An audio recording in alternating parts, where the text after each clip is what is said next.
Hey, good night, everybody. What's up? Hope and trust that all is going good. Today is Monday, the first day of June 2026, and the time right now is 1 minute after the 9 p.m.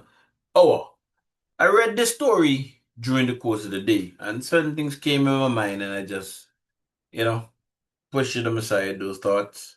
But in going through the stories again, the news tonight, it came up again, and I decided that I would speak to it a bit. The story's caption: Health Minister urges greater use of community clinics as government plans 24-hour service. And I'm not going to be reading the entire article. If you want to read it, the article is on the Antigua Newsroom webpage, so you could go there and read it in its totality. Health Minister Michael Joseph is urging residents to make greater use of community clinics, saying many people continue to seek treatment at the emergency department despite extending operating hours at several health clinics, and that's the emergency department at Celeste Bird Medical Center.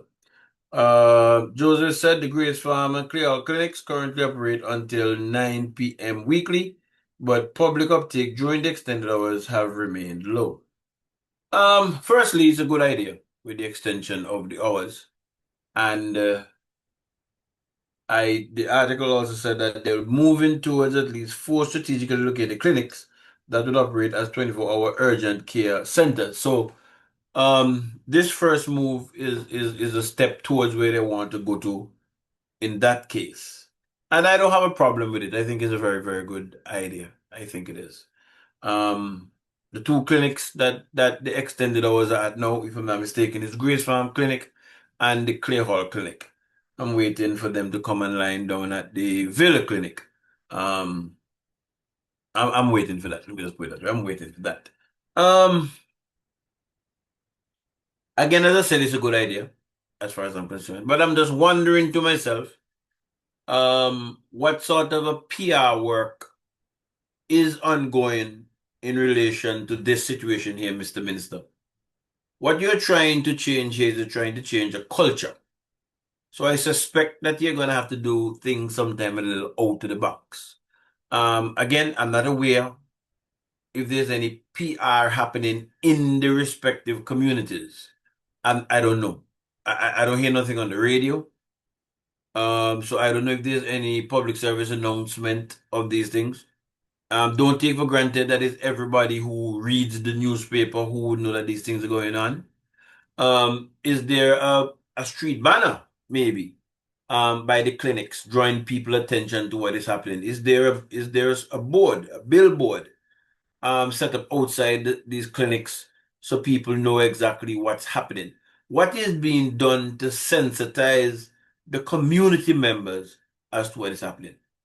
I believe that PR work needs to be done because, as I said, what we're trying to do is to change a culture, and it's not going to change overnight.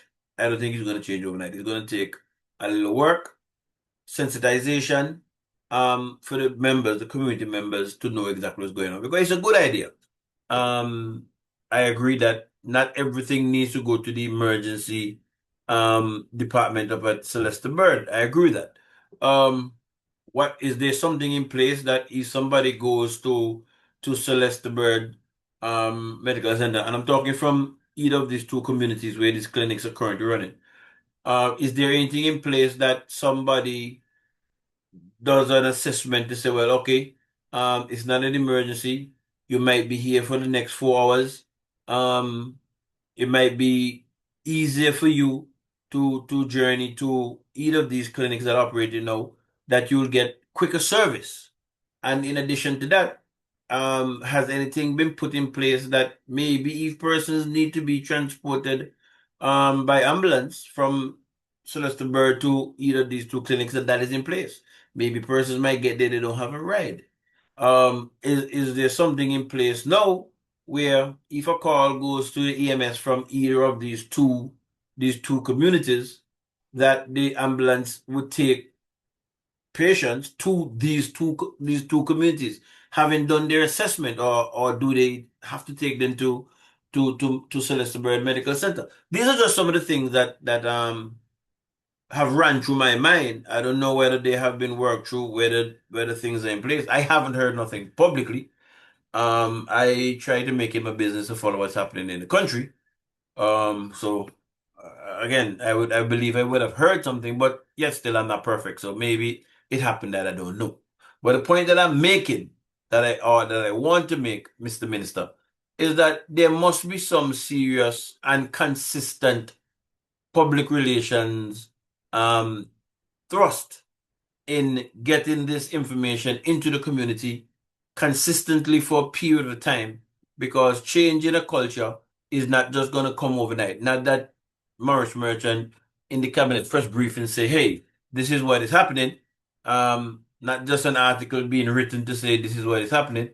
As a matter of fact, a few days ago, as I'm saying that, I saw a little thing on Facebook with, I believe it might be a nurse. She was at Mount St. John's, I believe, and she was saying, for these things you can come to the emergency room. For these things you can come to, you go to your community clinics. Kind of drove a little video.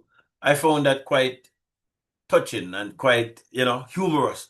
Get the message across. There needs to be much more of that, in my opinion, Mr. Minister, for whatever it's worth. I just figured that I would say that um, definitely the PR, there must be a robust PR program to change the culture, because that is what we're trying to change, the culture. But a very good idea, the extension of these hours at these clinics, and I'm looking forward to hearing the announcement when the same thing happens down at Villa in my particular case, because it would probably be easier for me to go to Villa after 5, 6, 7, in terms of getting things done when it's a little quieter.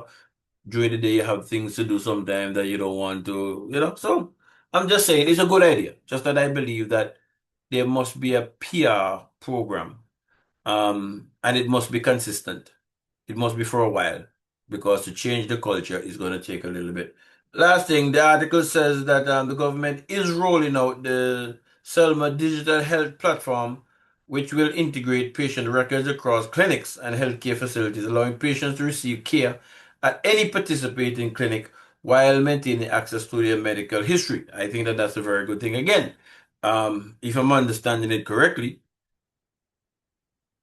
uh, I go to Villa.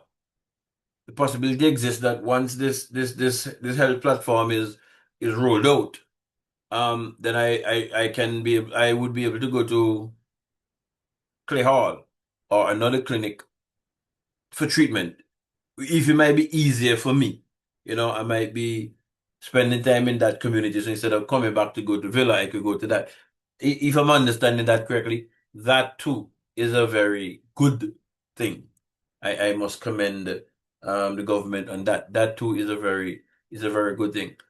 We need to be able to use the technology to our advantage, across the board, in the healthcare system, in the security system, the healthcare, the information is there to be used. The technology is there to be used to make life easier for us. So again, Mr. Minister, good ideas in terms of getting things up, but it's going to take a lot of work, PR wise, to resensitize people.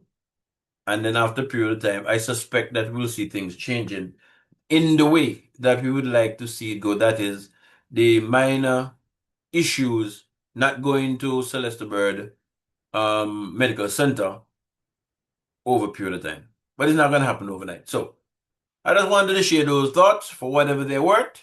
Everybody have a good evening. Rest well, and God's blessings. We will see another day tomorrow. Bless up.